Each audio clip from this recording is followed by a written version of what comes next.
Hello, welcome to Enlightning. Thank you so much for sharing your time with us.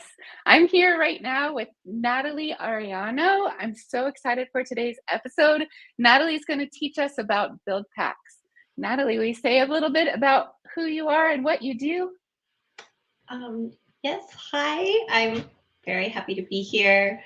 I'm a software engineer at VMware, and I've been working on the cloud native build packs project for 2.5 years at this point. Amazing. And yeah, How did you find your way to working on the Cloud Native Build Packs project? And are you happy there? I'm very happy. I worked at Pivotal starting from Okay. 2016. Pivotal, of course, was acquired by VMware in 2020. And Uh-huh. prior to Cloud Native Build Packs, I've been working on the Windows containers team for Cloud Foundry. And Excellent. I went on maternity leave and came back to CNB. Oh, so you must have a little one at home, like a pretty fresh one. So, like, Yeah, she's how almost 3. almost 3. Wow. Yeah, it flew That's by. that sounds really difficult to be a mom and like a full-time employee at the same time. And with remote work, are you working from home or from an office?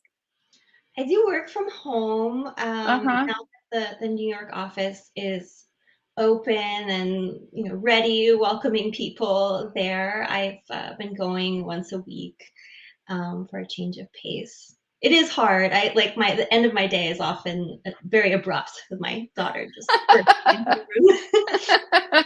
It's like it's time now. I can't relate. My son is an adult, so I'm a mother too, but I basically I felt kind of trapped in the career that I had chosen, which was wedding photography, until he was old enough to take care of himself, and then I felt like I had the freedom to move into tech. So, good job. I guess. I want to say hello to some people in the audience. Lisa says, "Yay! I can't wait either." She's excited for the show. Lisa, thank you for coming. And then Abhishek's here. Hello, hello, hello. Good to see you again this week. Thanks for being here. One thing I want to ask you about. I understand you presented at KubeCon in Valencia. What did you talk about? Tell me about that. I gave a talk with Sam, my colleague at Bloomberg, who is also working on cloud native build packs. And Excellent.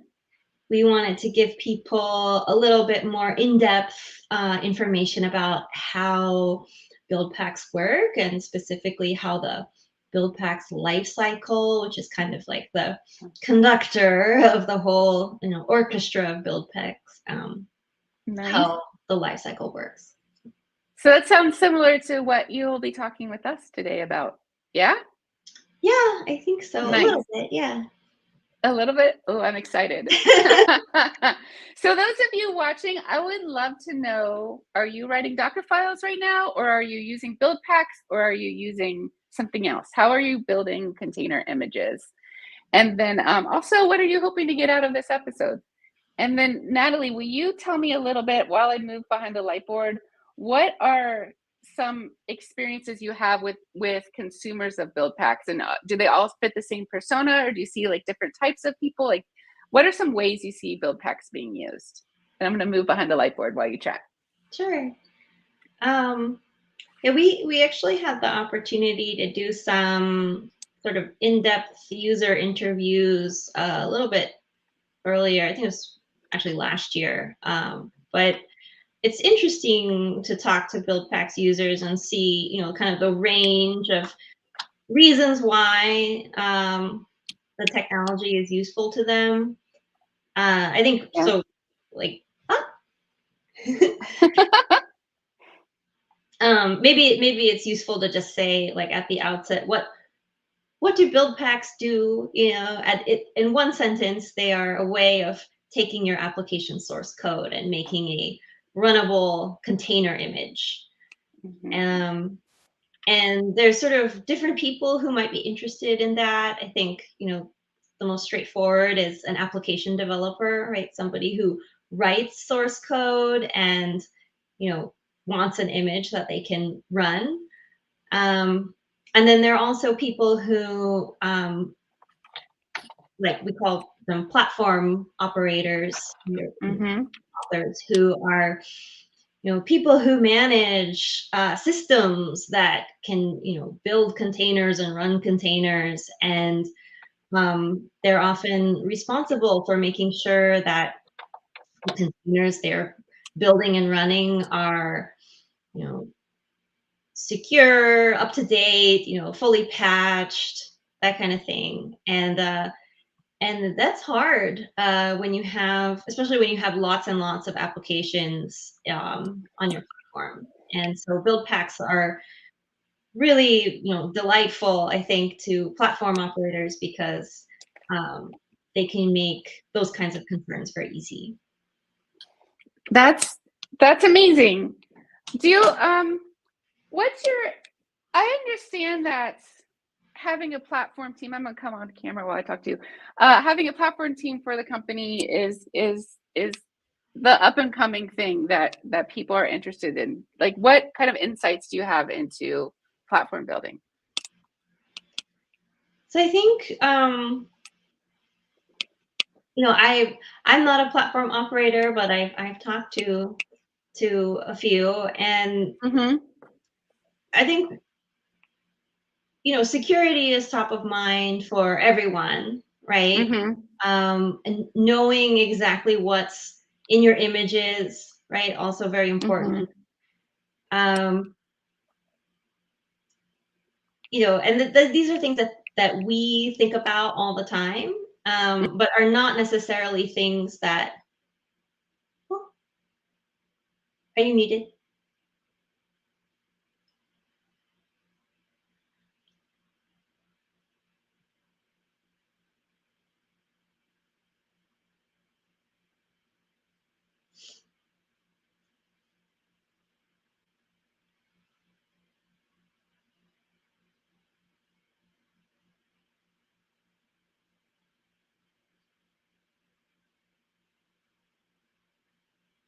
I'm guessing a battery issue, maybe.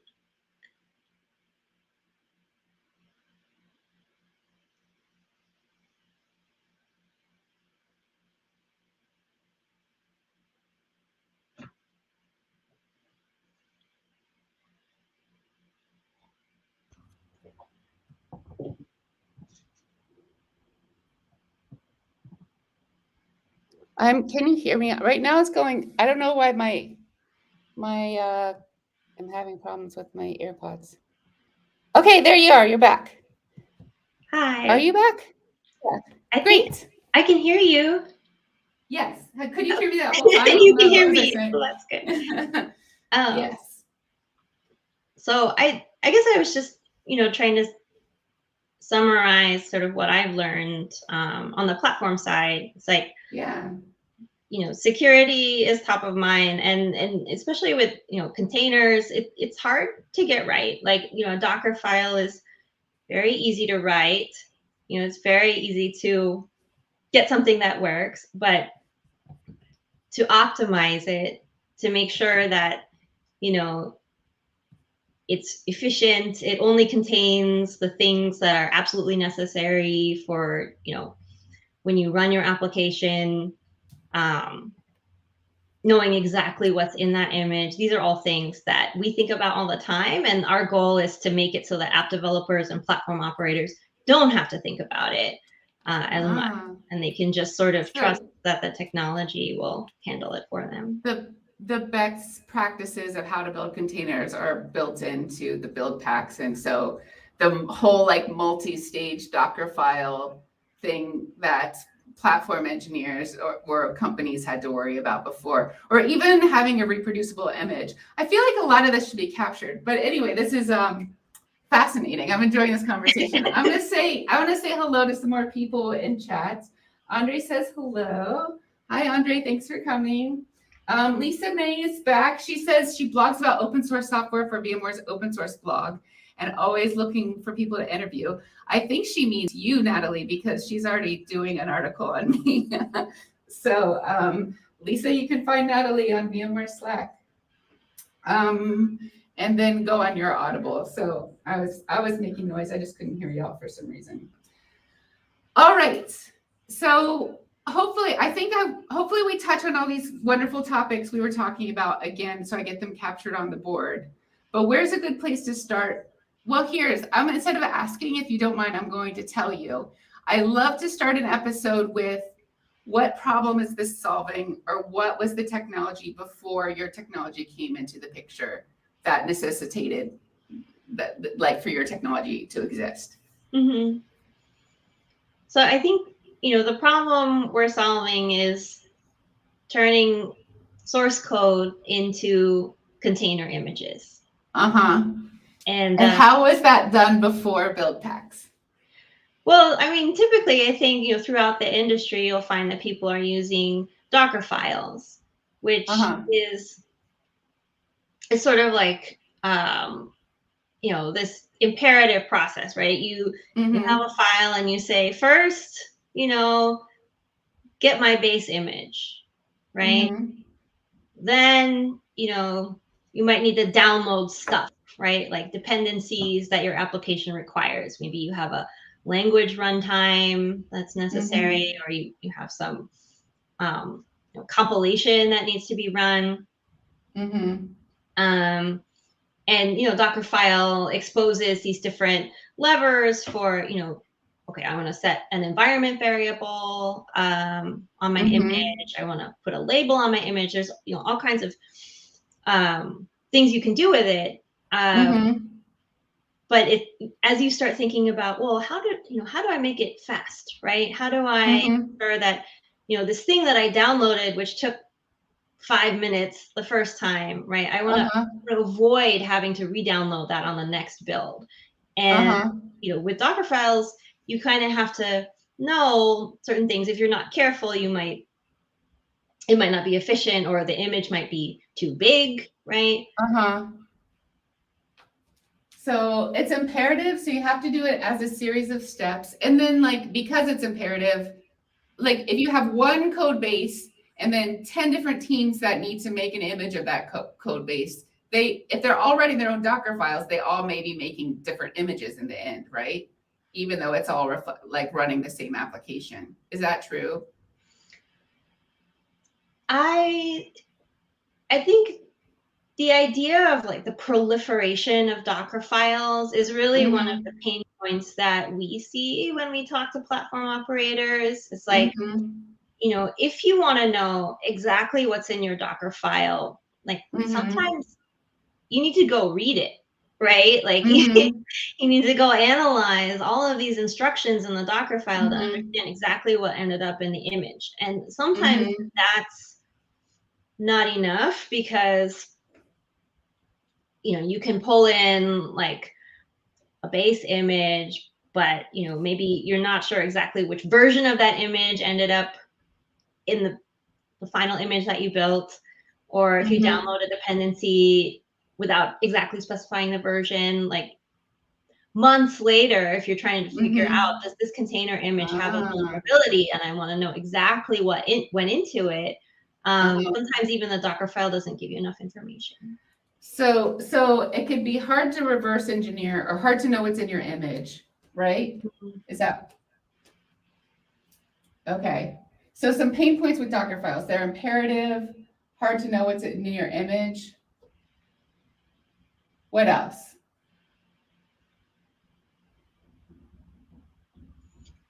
In chat, if you have any pain points, I'd love to hear them too. I think one of the big things that we think about is patching images, right? Or updating, like, let's say a critical vulnerability is discovered in one of the dependencies that you pulled in, right? And you want to, like, I need to get my image up to date as quickly as possible, right? I think on the platform side, they might, and what we've heard is that there's sort of like elaborate systems to go and scan all of the Docker files that might be checked in to your source repositories and sort of detect whether any of them are pulling in a specific version, and then send a pull request to try to update that line in the Docker file to be something more recent. And at the end of the day, kind of alluding to that first point of like it's hard to know exactly what's in the image. How can you say with complete confidence, like, yes, it's everything? Could be thousands of applications are fully patched, right? That's what we're trying to offer, is sort of, instead of thinking about thousands and thousands of applications, you really only have to think about the inputs to your build process, right? Maybe one or like a handful of images at most that are the inputs to your Buildpacks build.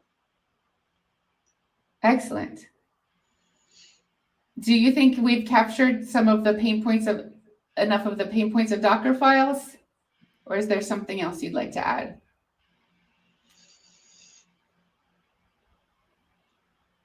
I think we sort of alluded to this earlier, but the idea that writing a Docker file is like, it's a skill, right? It takes some knowledge to know exactly how to structure it so that it's sort of the best it could be, and that is something that we're sort of saying, as this is kind of pivoting to the application developer, like, what did they get out of Dockerfiles? Out of Buildpacks? It's like, well, you don't have to worry about this skill of knowing how to write a good Docker file. You can kind of like forget about all of that and just give your source code to the Buildpacks tooling, and you get an image, right? Like that experience of really sort of taking away all of those concerns. You mentioned multi-stage builds. Like, there's a bunch of other best practices that We have a comment from R.R. Lacoste who says, remembering the tools for analyzing Docker layers is hard since I don't do it often. That's a very good point. It's just something that creeps up on the edge of your consciousness every once in a while, and it's hard to remember what to do each time a problem arises. So here's a good question. We have a question from Anoop. Why is it hard to know what is in an image? Couldn't we use something like Delve or other tools? I think, are you talking about scanning? I'm actually not familiar with Delve, but I can speak to, sort of the advantages of Buildpacks as far as knowing what is in the image. So we refer to that as a software bill of materials. And this is something that is very good to have, right? It's very good to have, like, kind of a list of like data about all of the, let's say, all of the layers in your image, what each layer contains, who put it there, that kind of thing. And as a build pack, basically, we delegate the responsibility of creating the bill of materials, or the SBOM, to the build pack. And since the build pack is the entity that's installing the dependency, it knows exactly what dependency it installed. And so the bill of materials that a build pack can generate can be more accurate than what you can glean from running scanning tools, which might not capture everything. So Cloud Native Buildpacks take your source code as input and output a container image. Yes. And then, so I think Anoop's question was more like, do you know why it's hard to know what's an image when you build the image with Dockerfiles? I mean, I think you can still you can still generate sort of an audit trail when you write Docker files. But I guess the what I would say to that is, that's still putting more work on the application developer or whoever's writing the Dockerfile. Like, they have to sort of do that anew with each Dockerfile that they're creating. Whereas if you have a build pack, that build pack, you can throw all different kinds of application source code at it, and it will do the right thing. So as a build pack author, you have to worry about it. As a Dockerfile author, you have to worry about it. But the Dockerfile is like, each application developer might have to do it themselves each time. So great. I love that. And we have another comment from R. Lacoste saying, using an internal container registry like Harbor simplifies updating containers in one place. Does it support build packs? Yeah, I think maybe what would be helpful to make clear is that an image that you build with build packs can be used just like an image that you build with Dockerfiles. Mm-hmm. So they are both going to follow the same specification, which if you aren't familiar, is the Open Container Initiative spec. There's an image spec and there's a runtime spec, other specs as well. What we're concerned with is the image specification. And so because the images that we produce follow that spec, you can use them just like an image that you build with Dockerfiles. So to capture what you said earlier, with the Nuke provides SBOM, which is a software bill of materials. Okay, and then we have some comments. Why are there no streams? Oh, hi, Fuel Stable. Good to see you. Why are there no streams for days and now for concurrent streams? And R. Lacoste says, thank you for the explanation. So the images that are built with cloud native build packs can be run everywhere that a Dockerfile built image can be stored anywhere. A Dockerfile image can be networked basically it can be treated in every way the same way. Yes. Okay, cool. So far we're talking about some of the pain points of Dockerfiles, and we're talking about some of the benefits of cloud native build packs. What else would you like to say maybe in terms of the benefits of cloud native build packs?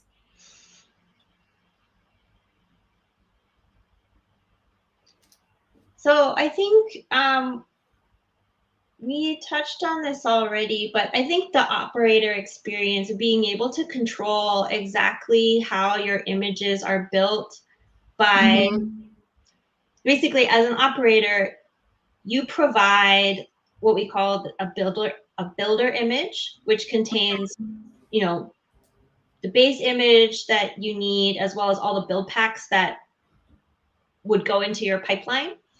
And by controlling that image, you are controlling the build inputs, right? So as an operator, you have that control to decide, I want this build pack at this version, from this provider, like these are the ones that are okay to use in my system.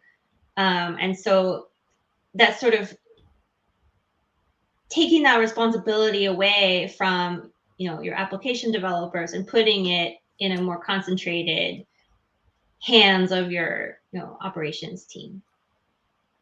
And that goes hand in hand with the builds being reproducible, being yes.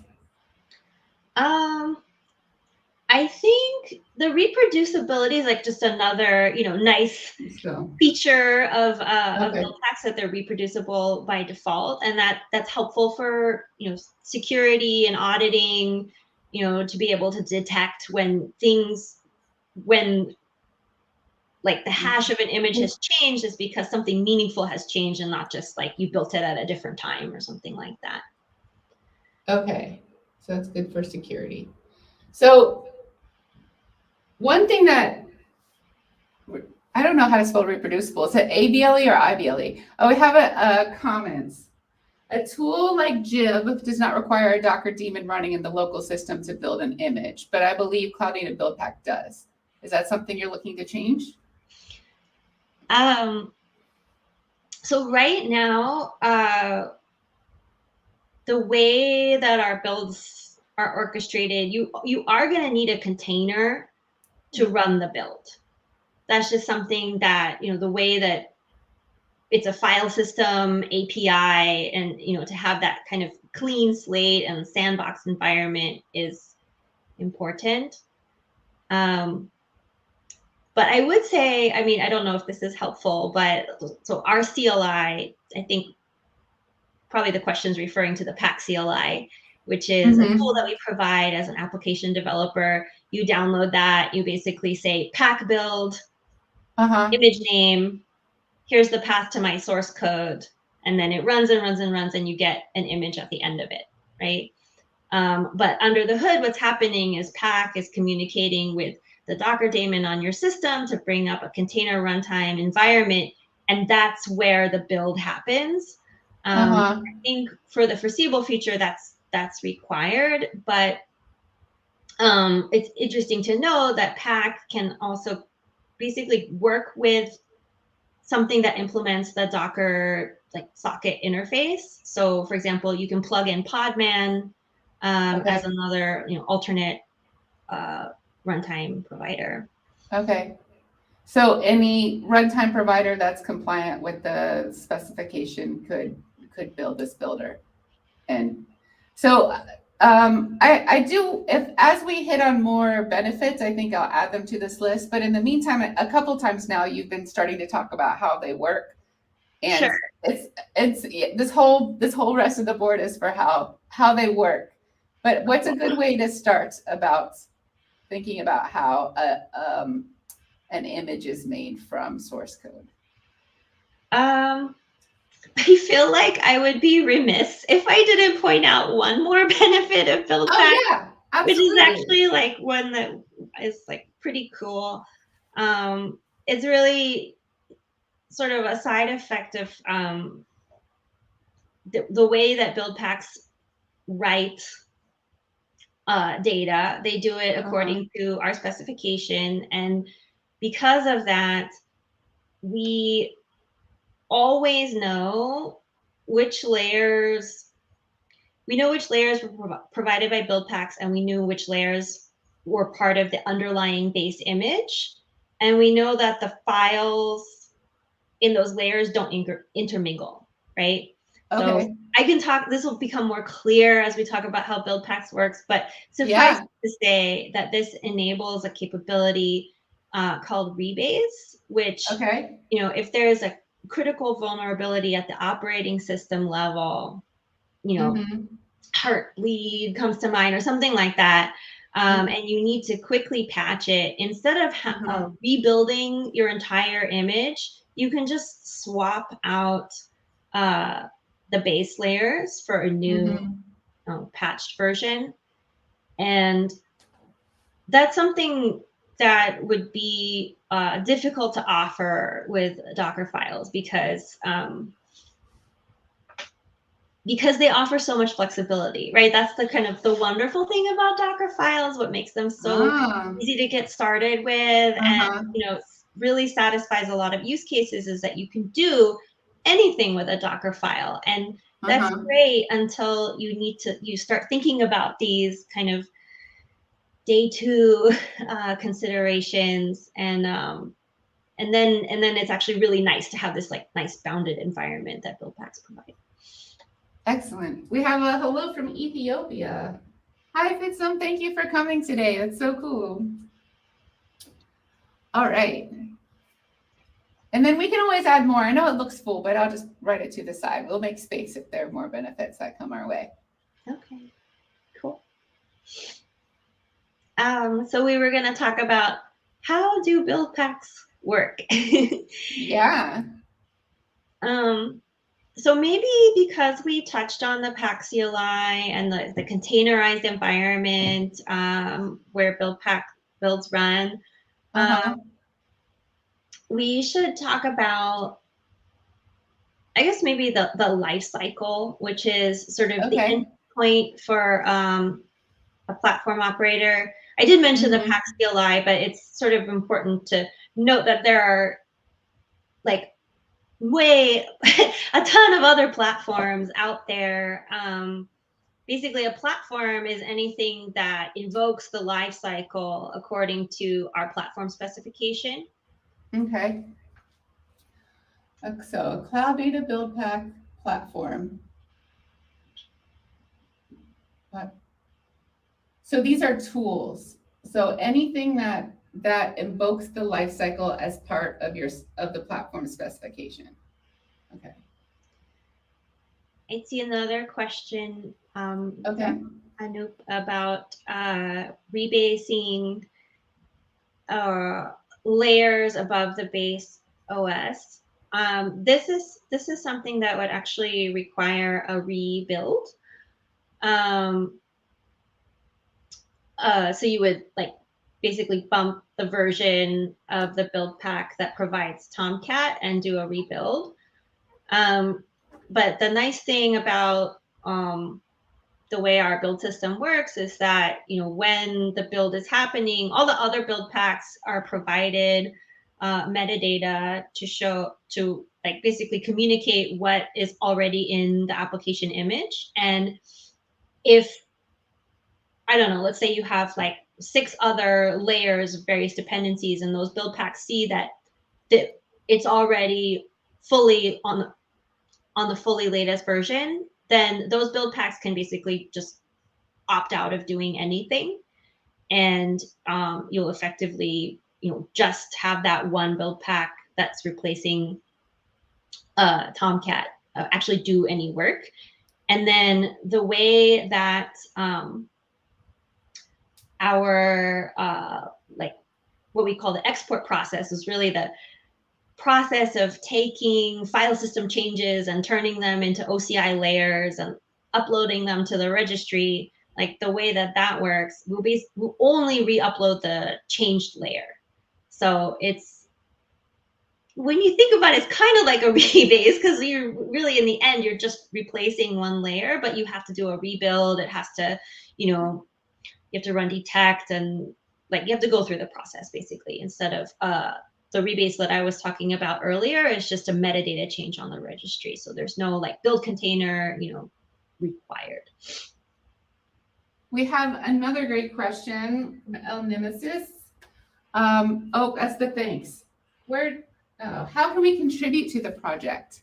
For example, if I just do Python, but what else do I need?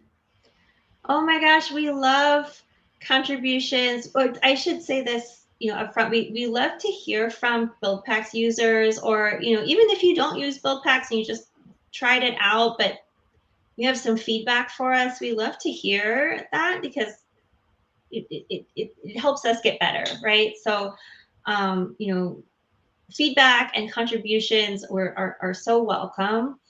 I would say most of our stuff at the C and B level is written in Go. So when I talk about like the Lifecycle or the Pack CLI, those are written in Go.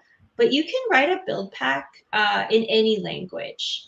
So, you know, I know of build packs that are written in Go, build packs that are written in Python, some that are written in Bash, right? As long as it conforms to the CNB build pack specification, it can work with our system.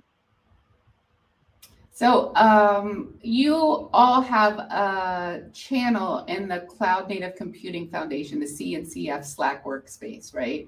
So that would be maybe a good place to get started, is to put a message in the build pack channel there and get connected with the community. Excellent. Hash build packs. Okay. In the Cloud Native Computing Foundation workspace. And then we have a message from Frankie. Hi, all. Engineer from the Paquito Buildpacks team here. Hi, Frankie. Thanks for coming. We work on implementing build packs that work with the Cloud Native Buildpacks lifecycle and the Pack CLI. Cool. Hi, Frankie. Hi, Frankie. Thanks for joining. So we have the Cloud Native Buildpack platform, and the platform, you're talking about tools that invoke the lifecycle as part of the platform spec. Is that correct? Okay.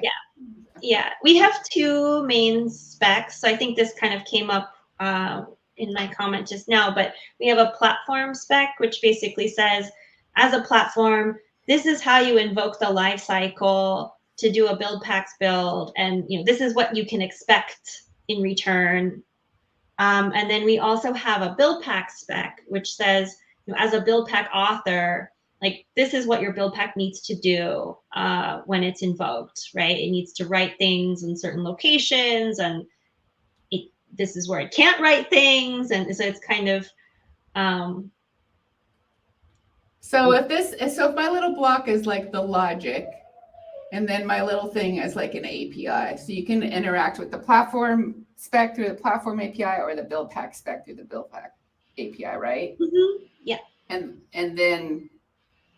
then what I feel like I'm understanding here is that the life cycle sits in between these two things. Yeah, the platform calls the life cycle, and then the life cycle calls Buildpacks. Okay. So, excellent. Yeah, does that seem right? Mm-hmm. Okay, that helps. I need a visual. That's from my understanding, and that helps me. Cool. Yeah. So, but the platform is, you also said this is tools. The platform is, and right? So like the Pack CLI is a implementation of the platform. Exactly. Is that right? Yeah, so it's okay. Exactly. Yeah, it Pack, because it's typically running on a local workstation. It invokes the lifecycle by bringing up a container, using the Docker daemon or podman or whatever, and then it invokes the lifecycle inside that container. Okay. But there are other platforms. So I mentioned, that you can run Buildpacks builds in your CI/CD system, right? So you could Tecton is a good example. We actually maintain, as a project, we maintain a Tecton task that you can use. And so in this case, you're running in a Kubernetes environment. You don't need nested containers. You can just invoke the lifecycle directly in that case. Cool. There are some other ones. Yeah. Kpack is another one. Okay. Kpack is a platform, open source from VMware, that it also runs in Kubernetes. It's using Kubernetes primitives under the hood to orchestrate the build, but it's also calling the lifecycle. They're all effectively doing the same thing, just in different. Okay. And then different organizations and communities maintain these different tools. According to Frankie, it sounds like y'all maintain the Pack CLI, but that's the only one that you maintain as the Buildpacks project. And then these other ones are maintained by other organizations. Yeah. We maintain the Tecton task. It's not. Okay. It's just a template that people can copy and use in their own pipelines. It's not like a piece of software. It's just like a example YAML, effectively. Okay. And then Kpack is maintained by VMware. It's open source. There are other platforms. So, for example, I think Google Cloud Run uses Buildpacks under the hood.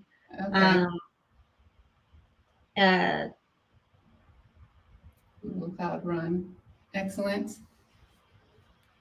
Among others, I want to say that actually all of the major cloud providers have Buildpacks integrations. Cool. But Google's top of mind for me because they also publish builders, which means that they create their own Buildpacks and they share them with others. So, and then that's what I'm seeing from Frankie here. Paketo implements the Buildpack specification, not the platform specification. So we have tools here that implement platform. It sounds like there are also tools that implement Buildpacks. So Paketo is one of them, and you just said Google is one of them? Google, Salesforce. Oh, interesting. Yeah, the Paketo project was open source. Salesforce has their own build packs that they publish. Google as well. We actually have a registry. If you go to our website, buildpacks.io, there's a link there to, it's supposed to be like an kind of like a discoverable index where you could say, okay, I'm looking for Python, and you can see all of the build packs that are, out there, and who maintains them, who publishes them. Why? I can pretty easily understand why you would choose one platform tool over another. It's like whatever integrates with your workflow. But why would you choose one Buildpacks implementation over another?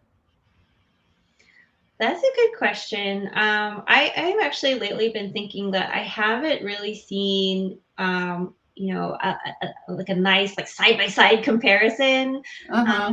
In maybe Frankie in the chat could speak to it, but a few things that sort of like jump out at me. Like I know, for example, Google has done some optimizations to their build packs to work with Scaffold for local development. So that could be one reason. Or Okay. I've heard, anecdotally, someone said like, oh, I was migrating an application off of Heroku, and I wanted it to like basically behave the same. Uh-huh. So I chose the Heroku builder, or the Uh-huh. Salesforce Heroku builder, Oh, um, okay. to try to like maintain that consistent experience. Um, Okay. you kind of have to like dig into each provider and sort of Uh-huh. understand what like knobs for uh, configuration, right? Like build packs can provide ways for the end user to toggle their behavior based on your own needs. Okay. I can give an example if that's. I feel like I'm just not speaking very concretely, but Yeah, an example is very helpful for me. um, so I think one of the like when I use build packs for my own personal projects, right? Like I Uh-huh. work in Go, so I'm like, okay, let me try the Go build pack. In this case, I tried the Paketo one. And then, it built me an image, and then I realized that because this is a good practice, it deleted all of the source code Mm-hmm. before export. So my final application image only contained the binary that I needed to run, but all of the source was gone, right? Because you don't need that. Uh-huh. However, it was a web application that was serving some static content, and Uh-huh. I still needed that in order for my application to work. So I thought, Yeah. oh, I wonder if this is something that I can control. Like, does the build pack provide a way for me to toggle this? Like, can I give it Okay. a file glob or something, the file Uh-huh. that I want to keep? And so I Yeah. went to the Paketo documentation, I clicked around, and like, yeah, there in the Go build pack, I saw, okay, you can set this, bp Okay. underscore something environment variable, and, to say like, these are the files I want to keep, right? So in Okay. that case, what was helpful for me was, okay, I've gone to the project website. I want to know about this build Mhm. pack. How does it behave? And I find documentation that clearly explains how I can configure the things that I need to. Like that's a big plus, right? So Okay. I would just say that, if anyone's shopping around for build packs, go and look at the documentation, peek at the GitHub repo and see, what it does, how it works, and that will help. And Frankie has some stuff to say. Frankie says, plus one to what Natalie has said, many build pack implementations are built by vendors that also have platforms. They make build packs that are designed to couple tightly with their platforms. That makes a lot of sense. Paketo, on the other hand, is vendor neutral, open source, and designed to work on a lot of different platforms. So our goal is to broad support for a lot of languages. That's great. Sounds like a good place to start if you don't have any specialized needs yet. And we do have a question also. How well is the KPAC operator maintained? So I don't work on KPAC, but I think I can say that KPAC is the basis for VMware commercial products. So So they have incentive to there's a strong incentive for VMware to invest in it, but it is open source, so I need to be clear about that. And I'm pretty sure if you want to go hang out with the community, they're in the Kubernetes Slack workspace in a KPAC #KPAC channel. So yeah, don't be shy. Go ask that question over there. Yeah. So yeah. I think probably under the list of Buildpack providers, maybe it's useful to also call out like homegrown Buildpacks, Oh, BYOB. Yeah.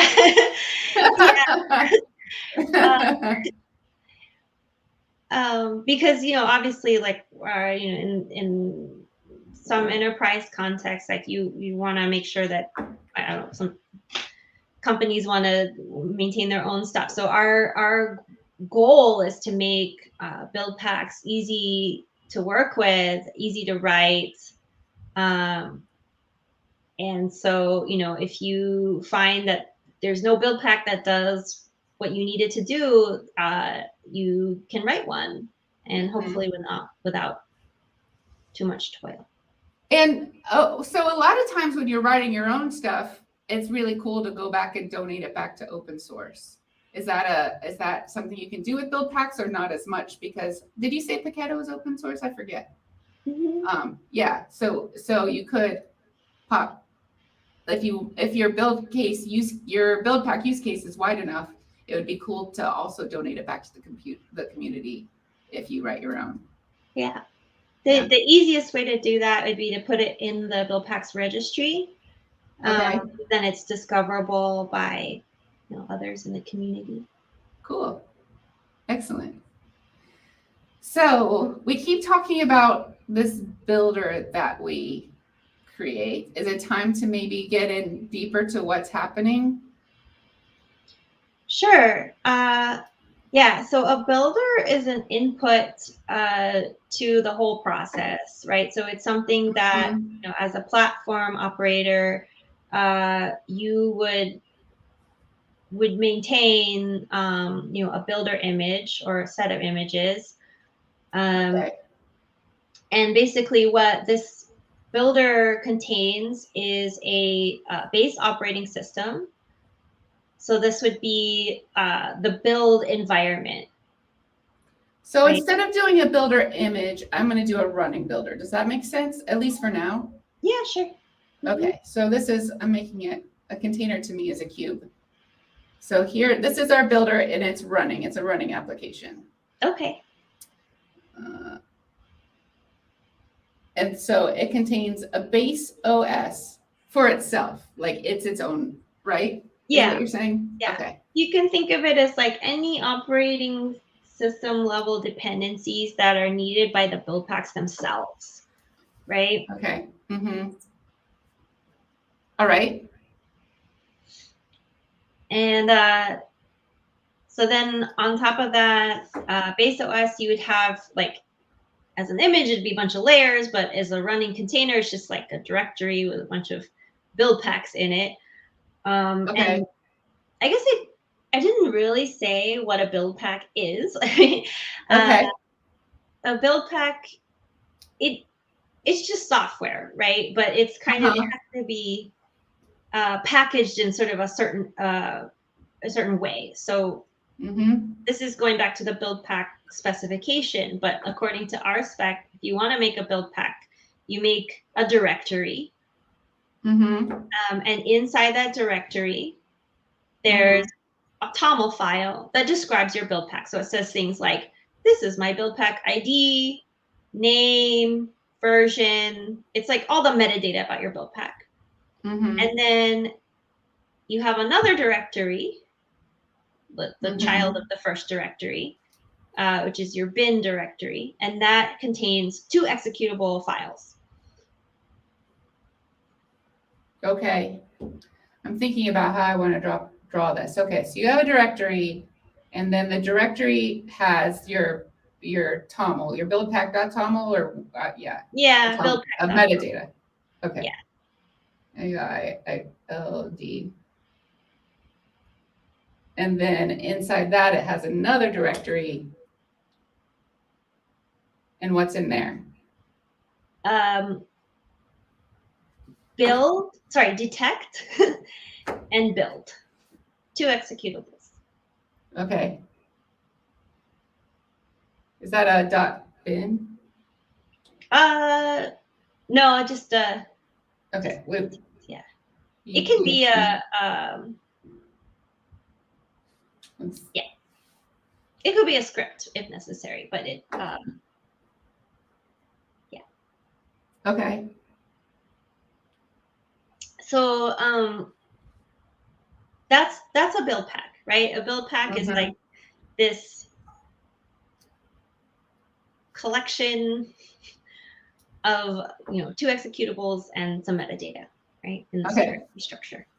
Okay. So you can think of like going back to the builder, you might have a bunch of build packs, right? Because if you think about like the versatility again of being able to throw application source code at this build system and then just get an image, right? You basically want to make sure that you have a build pack to cover like all the language families that you as a platform support. That right? makes sense. So you don't have to know in advance, is this a Java application? Is this a Ruby application? You can just put all the build packs for the different languages that the application could be into one builder, and then through like the phases of the life cycle, which I'm sure we'll get into, the build packs that are needed will be able to sort of opt into the build process. So you could have a Java build pack, what you're saying, or a Node build pack, right? Python build pack. Yeah.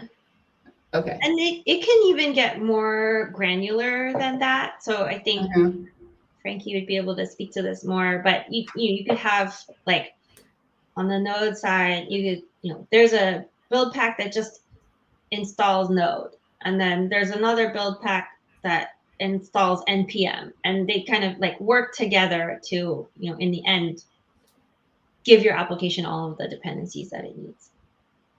Okay. So, and then many of these are going to go into the builder. Okay. Yeah. Cool.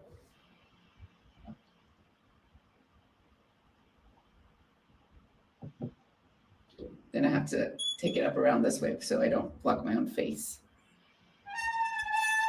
All right. So what else does our builder contain? So the last thing would be the lifecycle, which is the component that we as a project maintain. Oh, which we touched upon many times so far in our broadcast, but haven't actually dug in on yet. Yeah. Okay. Tell me about the life cycle.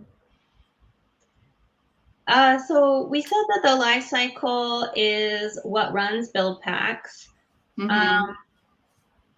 It also is the component that basically knows how an OCI image is constructed, right?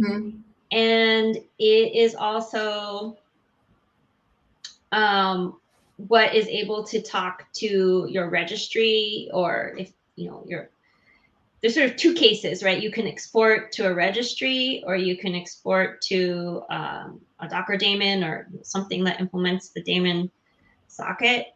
But I think for simplicity, it's probably just easier to talk about a registry, just know that those two cases are possible, but I think registry is the most common case. So basically, the lifecycle is going to run your build packs. The build packs do a bunch of stuff. And then the lifecycle is going to package up those file system changes as OCI layers and upload them to the registry. So first it runs the build packs, and then it packages them up into an image?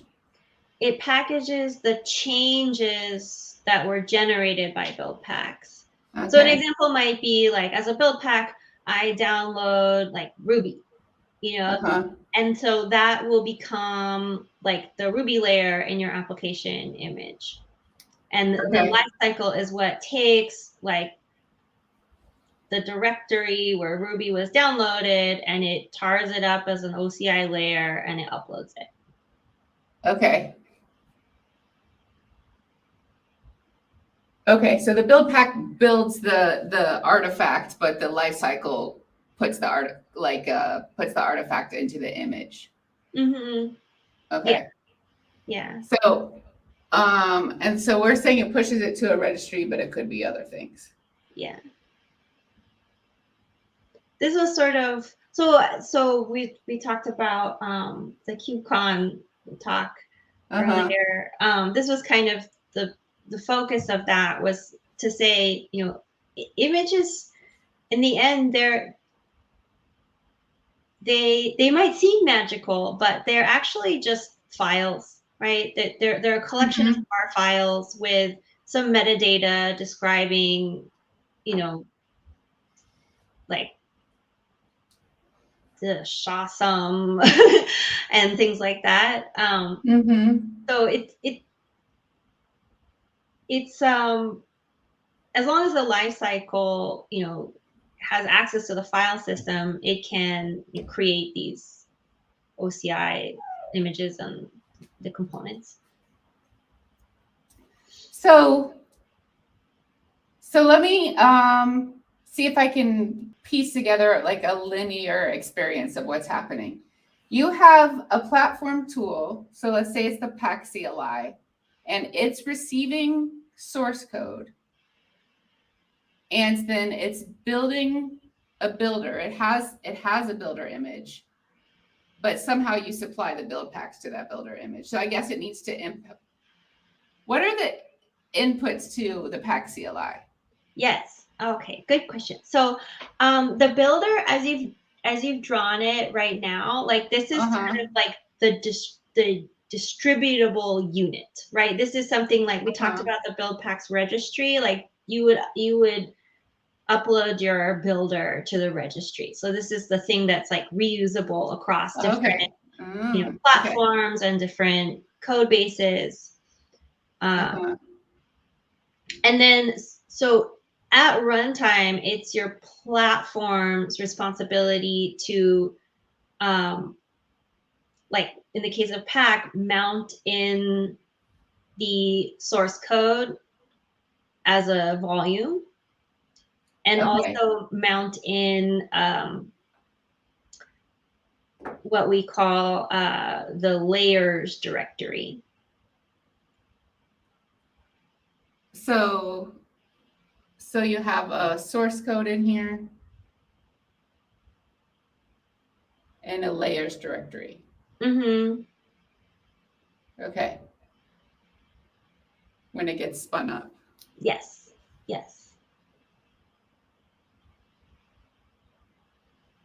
Okay.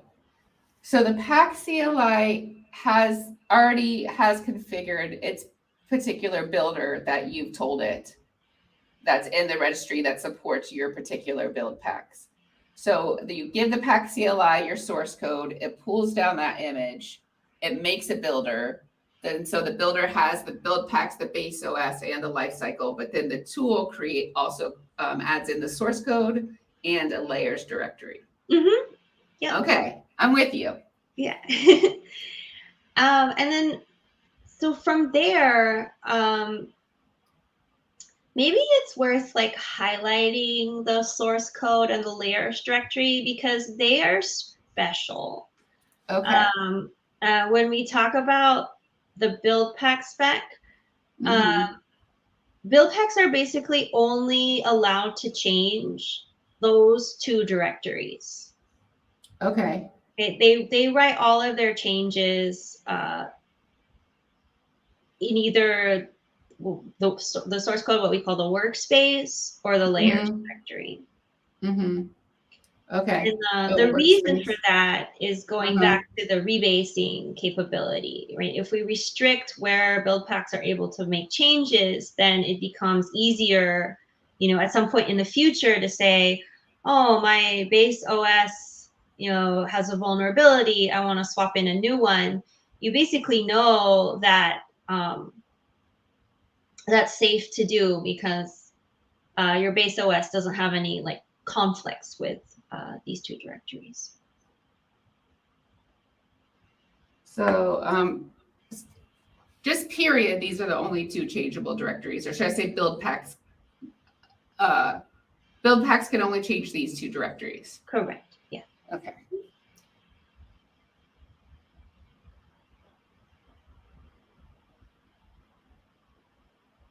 Okay.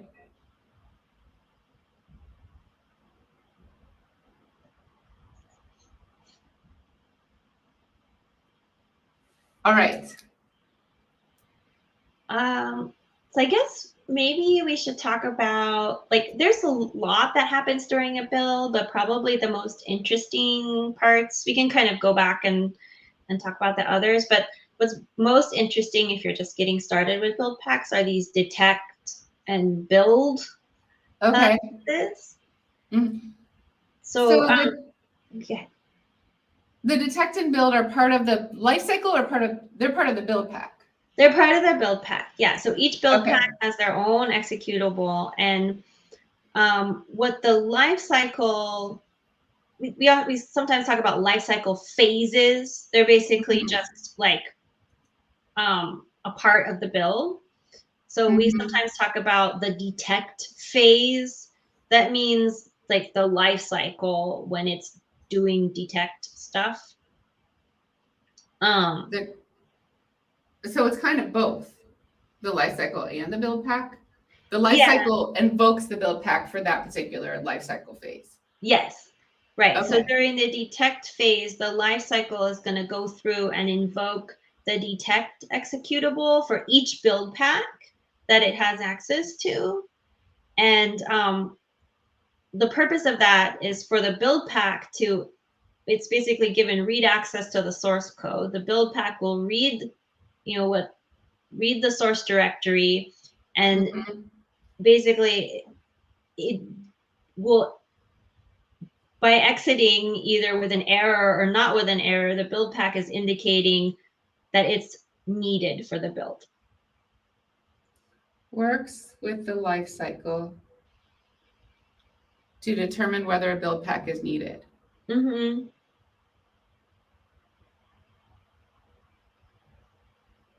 And then you said it's more granular than these. It can be, right? It It depends can on be. your build pack provider, but it could be like, um, and this is where I think I am sure Frankie has better examples off the top of her head, but it's like, if you indicated that you're using a certain package manager, like there might be multiple package managers for a specific runtime, and they can kind of opt into the build based on, the presence of a configuration file. Okay.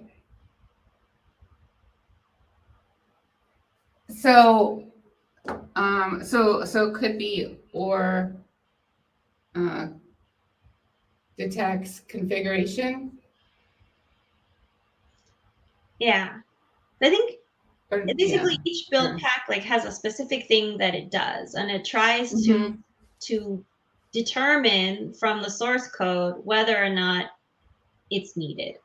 And if it thinks that Mm-hmm. it could provide, something useful to the build, it will exit without an error, and the life cycle will like try to include it in the build. What is an example? That will help me.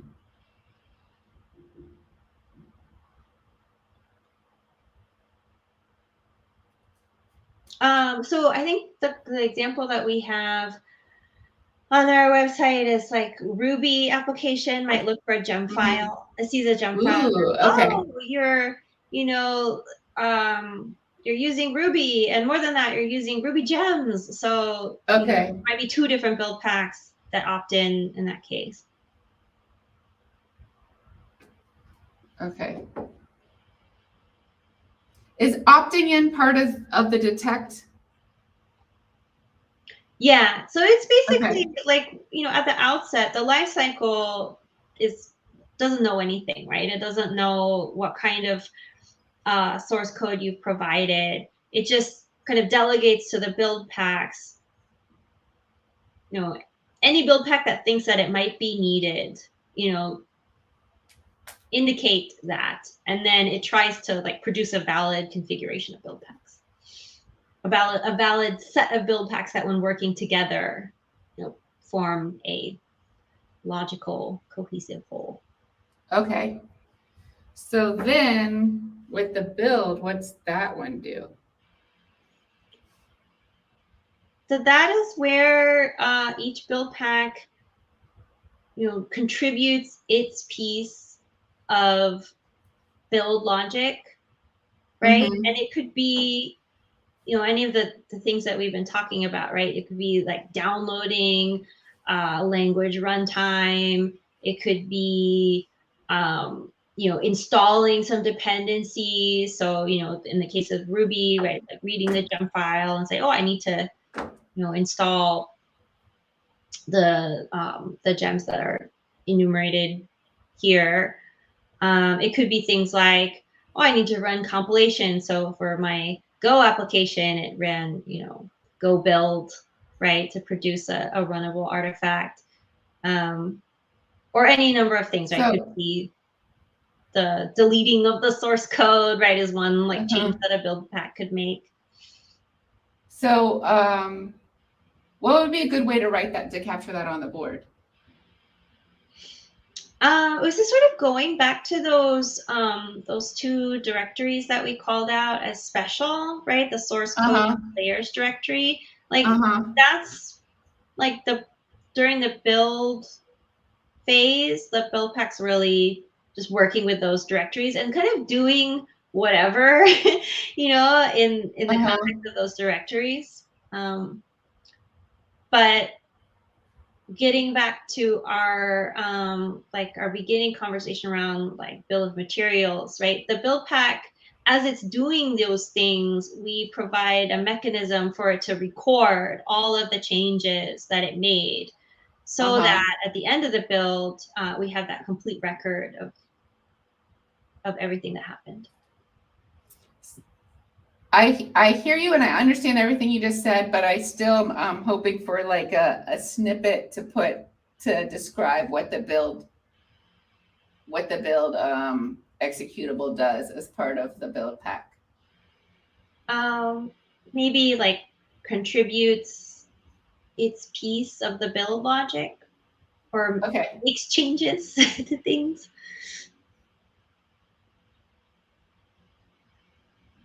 Okay. And it contributes it to this layers directory?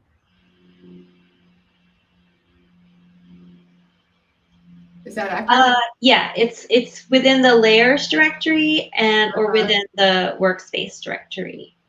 Okay. And I guess it's probably at this point, it's a good time to mention, like there's a little more structure to the layers directory. It's like you have this sort of parent layers directory, and then underneath that, there's a subdirectory for each build pack. Oh, okay. And then for each build pack, like typically you might see a subdirectory for each dependency that was provided.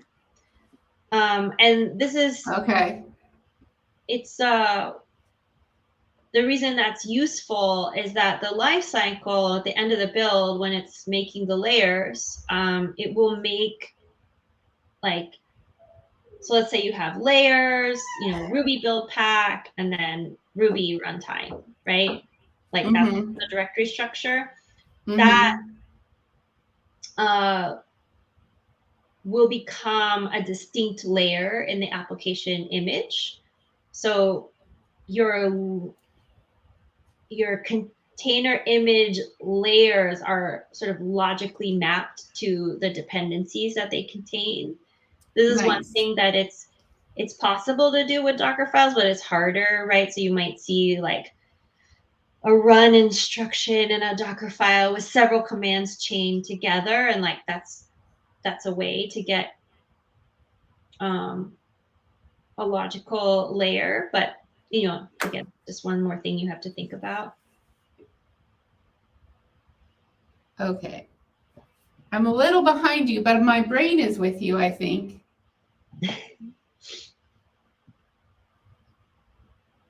This is fascinating.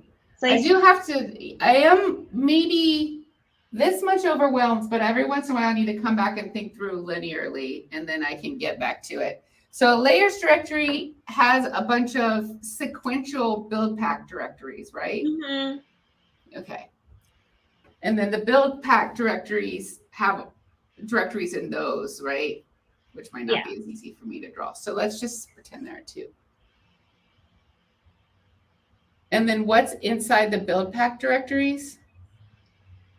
So each build pack can make any number of subdirectories. Okay. So you have one directory just for the build pack, and then inside you'd have like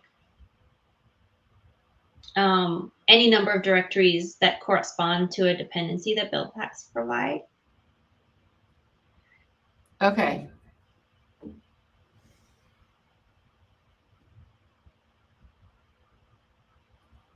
Dependency. Yeah. And this is all, again, I kind of feel like, every time I get, deep in these discussions of how build packs work, it can be overwhelming. But unless you're a build pack author, you don't need to care, right? That is a great point. Yeah. Yeah. Like as a platform operator, you're probably just more interested in like, how do I call the lifecycle? What what arguments do I need to pass, and what are each of those for, right? And we can come back to that. But as an end user, as an application developer, like I just want an image, right? You just select your builder, you choose your platform, and you provide your source code, right? That's the experience. I like to capture that. I'm running out of space, but in a good way. So I'm going to go through again linearly, if you don't mind. Sure. And let's say, so the pack CLI, and all you give the pack CLI is your source code. Yes. And then the pack CLI is already configured to pull a builder from a registry that's been specified maybe by a platform operator, if you're a developer doing this. And that builder has certain build packs that are going to be related to what your company does. So you don't need to worry about it. It gets pulled. And so the pack CLI makes an instance of the builder, and then that instance of the builder invokes the lifecycle, and now is running that lifecycle against the build packs that are also in the builder. And so it's going in the detect phase, it's going through the build packs one by one, and it's doing is checking to see whether a build pack is needed, and then making if it's needed, it opts in if it's needed. And then in the build phase, it's going through and actually taking an action based on the fact that the build pack is needed. Probably the most common thing would be to build a runnable artifact, but you don't want to say that because it could be a bunch of other things, like deleting the source code, you said, is one of them.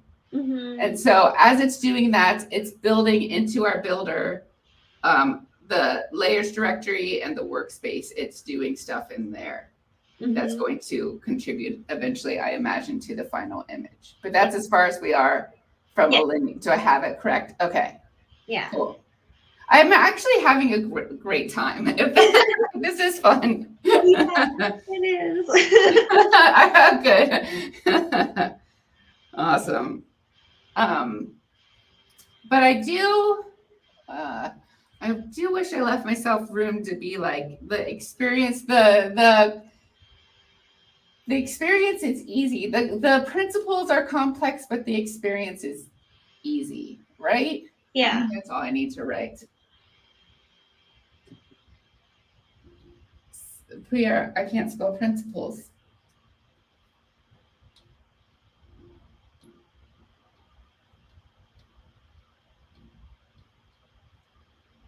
But the experience is easy.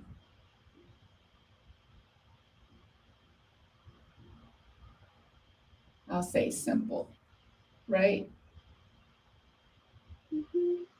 Okay.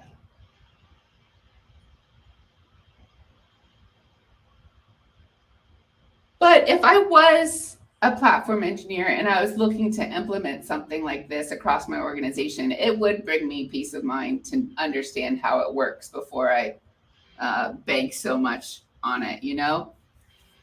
So I'm glad we're doing this. Yes. Okay.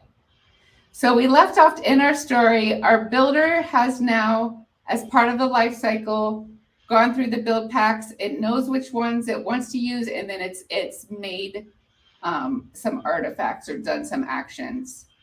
And now what happens? It's yeah. Yeah.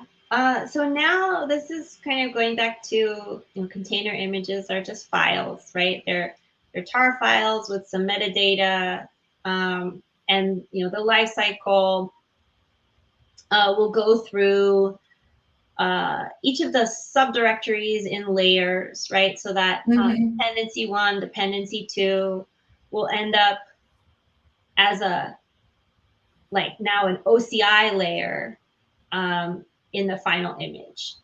And then I'm listening.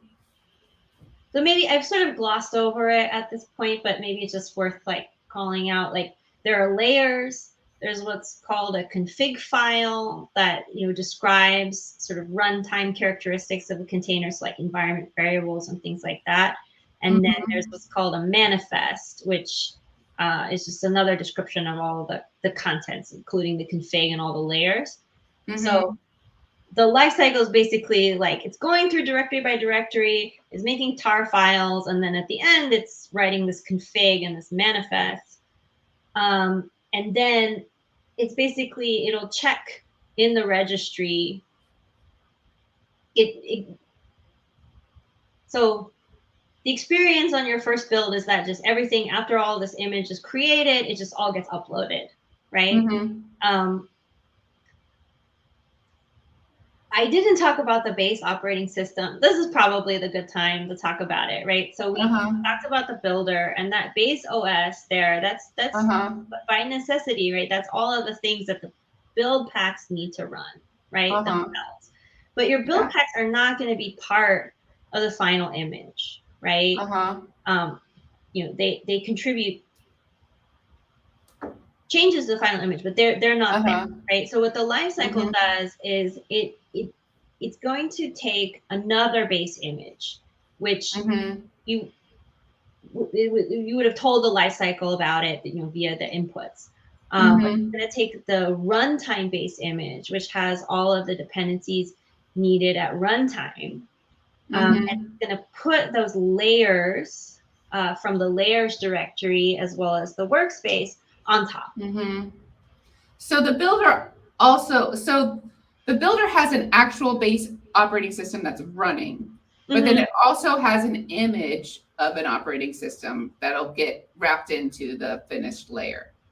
It has a reference. So it's basically just somewhere it says, so runtime base image to be used has, this name in my registry. And the lifecycle doesn't even need to download the runtime base image. It just needs to know properties about it in order to construct that manifest and config file that I mentioned.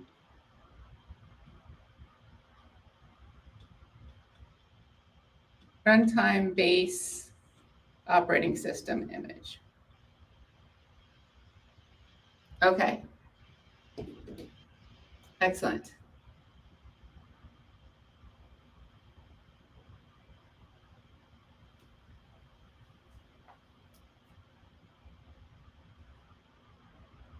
Yeah. We feel good about that? Excellent. Mm-hmm.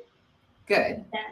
So it's the job of the lifecycle, after all the build packs have done their build.exe, right? The Uh-huh. lifecycle is left with this layers directory as well as the workspace, and it's going to Mm-hmm. make OCI layers and upload them to the registry, and sort of assume that your runtime based image is already there, right? Mm-hmm. So that's like a huge amount of data that doesn't need to be uploaded, right? Mm-hmm. Okay. But it's still, because it has information about it, it can create a valid, valid config and valid manifest files that describe everything that's in the image, and it uploads Mm-hmm. those as well. Cool. I'm with you. And that's just an executable that's happening in the builder as part of the life cycle. The life cycle is doing all that stuff. Okay. Cool. Yeah, it takes care of everything.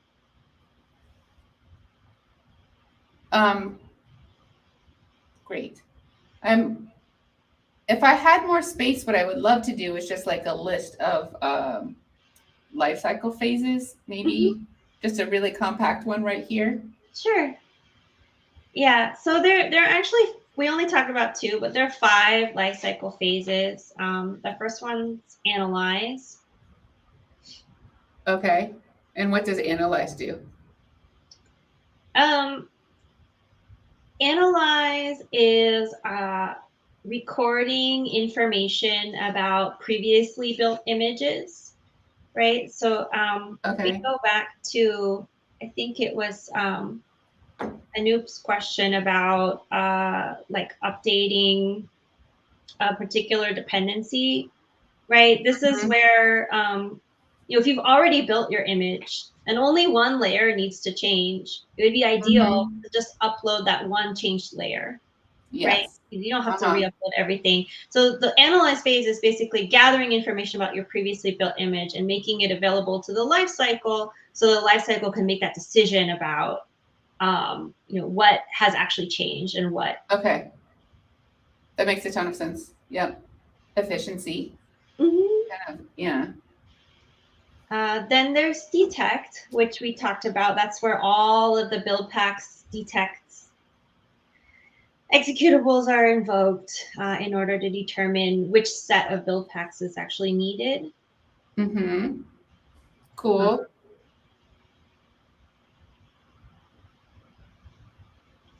And then and build. then there's actually a phase in between called restore, which Restore. is about bringing back cached dependencies. So cached build time dependencies, I should say. One thing that we didn't mention is what is the outcome of your build, right? The outcome is an application image that you can use to run on any cloud, and a cache, right? Mm-hmm. Because there may be things that you need at build time, like in the case of my Mm-hmm. Go web application, right? I need Go in order to build my executable, Mm-hmm. but I don't need it to actually run my application. However, it might be useful to save that in a cache to avoid re-downloading it on the next build. Excellent. So I'm putting as a benefit that it's efficient because it only rebuilds changed layers in an image. Yeah. Okay. Yeah. Changed image layers. Cool. And this is like, I mean, going back to Dockerfiles, this is one thing that, that can be hard to get right. When you change an instruction in a Docker file, it basically invalidates the cache for all of the layers that follow. Oh yeah. Uh-huh. So this is like, it can lead to like Docker files that are sort of puzzling to read, but they're structured in such a way that they try to avoid busting the cache. But with Buildpacks, that's kind of built in, and they have complete control over that. So restore is all about like, okay, I cached things in a previous build. Let me bring them back into the build container so that they're available when that build pack, like let's say the Go build pack starts up. It's already going to see Go in its layers directory. It doesn't have to download it again. Got it. And then build, right? That's like, so if you think of, restore is like setting the stage for build, then build. Yeah, that makes sense. And then finally export, which is all about that, like creating OCI layers and config files and doing the registry upload, as well as saving things to the cache.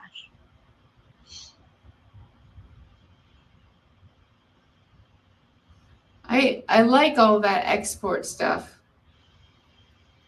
I want to say detect and build or build packs. Build pack. Build pack.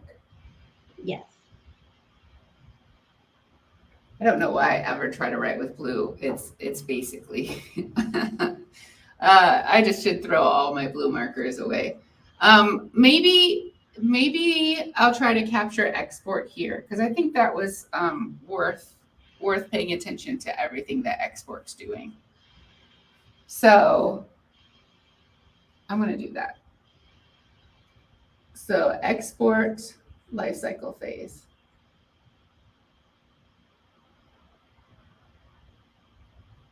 So will you please repeat all the cool things that are happening in the export lifecycle phase?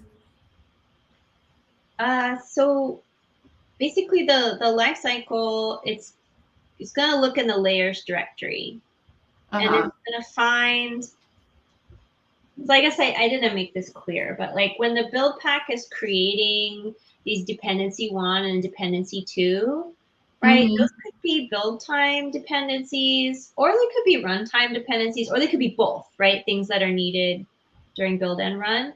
And so the build pack is like essentially marking each of those directories as falling into one of those buckets, right? Okay, yeah. So the lifecycle, when it's going through, it might see like, okay, this is a build time dependency, put it in the cache, right? Oh, this is a runtime dependency, let's put it in the image.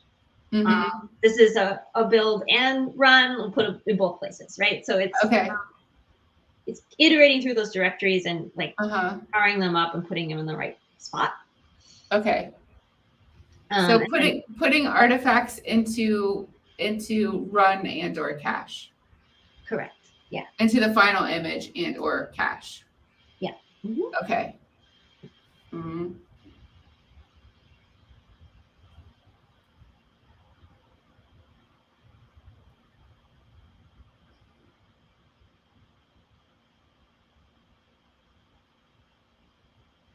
Into run image and or cache.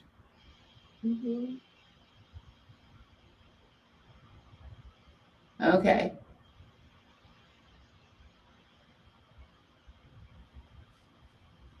Cool. So I'm going to tell the story again, make sure we got it. Yeah.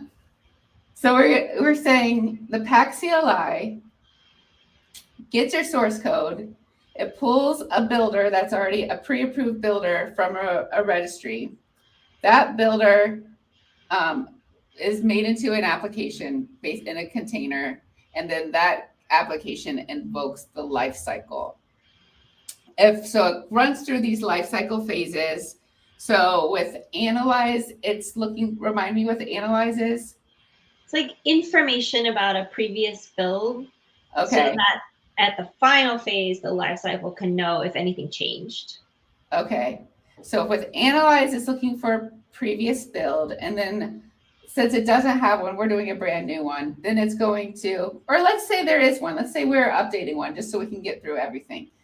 So then it's going to go through the build pack the detect lifecycle phase. So it's going to look through the source. It's going to go through each build pack in order, compare that with the source code, and figure out which build pack is needed.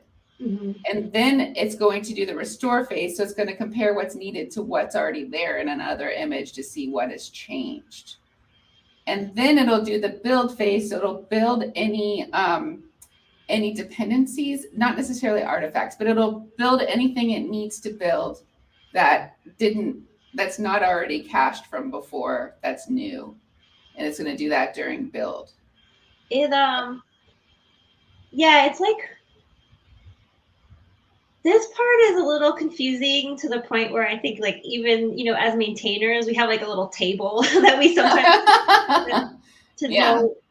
But I think the high level thing is, you know, this has all really been designed to avoid unnecessary work, right? Yeah. So the idea is, like, give the build packs information about what's already in the previous image, and the build pack can decide, like, oh, the previous image already has the version of Go that I need.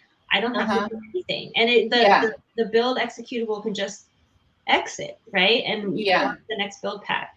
So it's really, you know, only when you actually need to change something in the image is when the build pack will do stuff. Which is beautiful. Yes. And then great. So all the build stuff goes through, and then when the build is happening is when the layers directory and the source code workspace are being populated with what the export phase is going to look at. Mm-hmm. The export phase is going to go through what was created, and it's going to put artifacts into either this goes into cache for future builds, or this goes into the artifact for the final image. Mm-hmm. And then meanwhile, our builder also has a reference to a runtime base image. So as part of exports, the final image is built with this runtime base OS and all the stuff that the build packs or the lifecycle have determined need to go into the final image. And then from that, the final image is made efficiently. Yes. This is amazing. Cool. I see why you like your job so much. Abhishek had to go. They said another great session. Thank you, Abhishek. Thanks for coming. And we have a question for you, Natalie, in chat. If the build pack had, say, version 2 of a program to be used, but the restore cache put back a version 1 of the program, is there an option for confirm yes, no for those on a per program level to override or maintain, prompted or hard-coded in script? As there may be scenarios where V2 is fine for new processes, but V1 needs to be kept, or vice versa. I think if I'm understanding the question correctly, which I may not, but the build pack really has a lot of license to record information about, you know, what it saw on any particular build. So it basically, the lifecycle kind of gives build packs this little like scratch space where it can write a bunch of metadata, and that metadata is presented to the build pack the next time it runs. So, you know, if a build pack has certain requirements that, oh, you know, certain things about the application must have been true for me to download this dependency or whatever, it can record that information in the metadata and then, you know, re-examine the state of the world on the next build and decide whether it wants to, you know, discard previous work or whether that can be reused safely. So, Pfizer, is what you're saying, like, you have a version of you have an application image and then you make a second version, but you would prefer to keep all the caching from the first version and not the second version. Is that what you're wondering, whether that could happen? You don't want the cache part to be changed from making a second version? Yes, I see. I think the way it works right now, it actually, we sort of assume that whatever was in the cache on the last build is what you want on the next build. So we throw away the cache basically, and you would have to download it again. But I will say that there's open RFC that would change that behavior so that your cache would like basically keep growing until you clear it. In which case you could safely just toggle between V1 and V2 without having to keep downloading it every time. This is actually a really good use case and justification for that RFC. What's the acronym RFC, please? Oh, I'm sorry. Request for comments. So, we are a Spec project, right? The platform spec and the Buildpack spec being, the most key ones here. And the lifecycle is behaving according to whatever spec it's been given. So any changes that we make to the behavior of the lifecycle are quite like significant, right? And they would need to be encoded in a specification. And to make sure that those changes are broadly supported by the community, we put all of them through the request for comments process, where you write up a short description of what's being asked for, and we debate it, and ultimately approve or amend it according to the requirements. But yeah, that is something that came up recently. So I'm glad that you brought it up, because that makes it more tangible. And so specifically, Cypheric said that there are maybe some scenarios where they need to maintain a version 1 for Buildpack 1 and a version 2 for a new Buildpack. And then they said, okay, so there is some granular user control, and they said, thank you to you. Thank you, Cypheric. Is there anything about Buildpacks that we didn't capture here that you feel like we should go over? This is something I don't think we touched on explicitly, but I think it's helpful to note that the builds are all happening in user space, right? So a build pack is running as an unprivileged, non-root user. And that's for security reasons, right? That gives a stronger security posture. But it also, it poses some limitations as well. I would just call out, like, as a project, we're very security minded, right? Like that's the reason to use Buildpacks, is you want to know exactly what's in your image. You want to control all of the inputs to your build process, right? So like, a big benefit of Buildpacks is security, and we put a lot of thought around, how to make the whole thing from beginning to end as secure as possible. But that does, like, that there's a trade-off, right? The reason you can do that is because Buildpacks are restricted in what kind of changes they can make. As a unprivileged user, only able to write to the workspace and the layers directory. You can't do things like install OS packages, and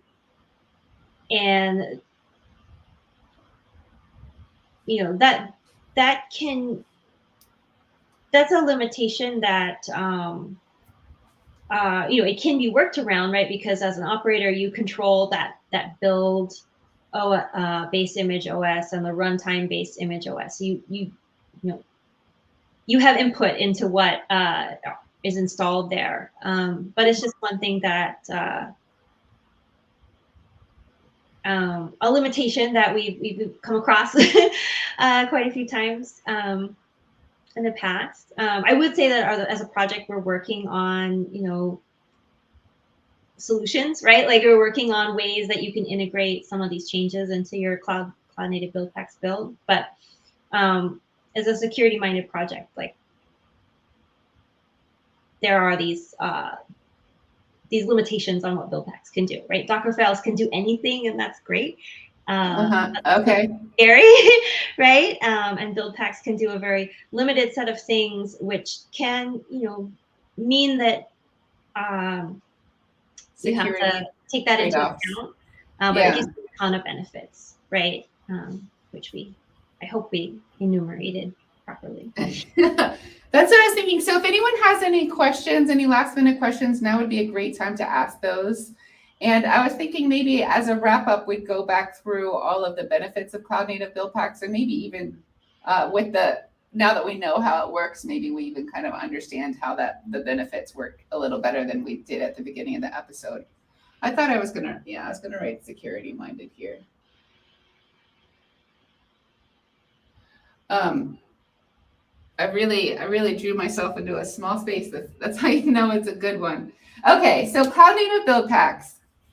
All you need to know, you can ignore all of this stuff. All you need to know is it takes a source code as input and it outputs an OCI compliance image, and OCI being Open Container Initiative, so you can run it anywhere. It provides a software bill of materials. So we kind of talked about like it has the layers directory and it has metadata to each of those layers. And so that's something that you can access as the end user and understand how your layers directly relate to components in your source code. It has a better platform operator experience because you have more control. Can we speak to that one again? Yeah. So as a platform operator, you control the builder image, right? So you like that base OS, the build time, and the runtime based operating system, those are provided by the platform. And then the build packs that you're using, those are provided by the platform as well. So that does put the onus on the platform operator to understand how those build packs are working, right? What they're doing, and only choosing those build packs that you're comfortable with from your security standpoint. But as we mentioned, like you can have your own in-house build packs, right? Anything yeah. So you basically have, and then you have the Lifecycle, which is provided by our project, which technically you could provide your own Lifecycle, but I don't know if anyone ever has. But the idea is you control the builder, so you control the build inputs, and this is kind of a contrast to the experience of really having any number of Dockerfiles out there that are all controlled by individual developers. Excellent. And so we talked, as a Cloud Native Buildpack benefit, we talked about it being reproducible, which is good for security, as well as many best practices around security, which you mentioned is kind of a trade-off. You maybe don't have as much flexibility, but you're trading that for security. We talked about rebasing, about how this runtime base OS image could be very easily switched out in your final image if there's ever a vulnerability there, without rebuilding the rest of the image. And then Cloud Native Buildpacks are very efficient in that when you do change an image or make changes to your source code, it only rebuilds the layers that got changed and not every single layer. And with Dockerfiles, it builds everything that's sitting on top of the change layer, right? Yeah. So we got a great review from our Lacoste. Thank you so much. Thanks for coming today. And we have our friends. Good to see you again. Said hi, just joined. Looks like I missed a lot. We're actually saying goodbye, but hi, hello, and goodbye. Excellent. This has been an absolute pleasure, Natalie. Thank you so much for giving us your time and for explaining how Buildpacks work. I appreciate you. Thank you. This was really fun. Yay. I'll talk to everyone later. Goodbye.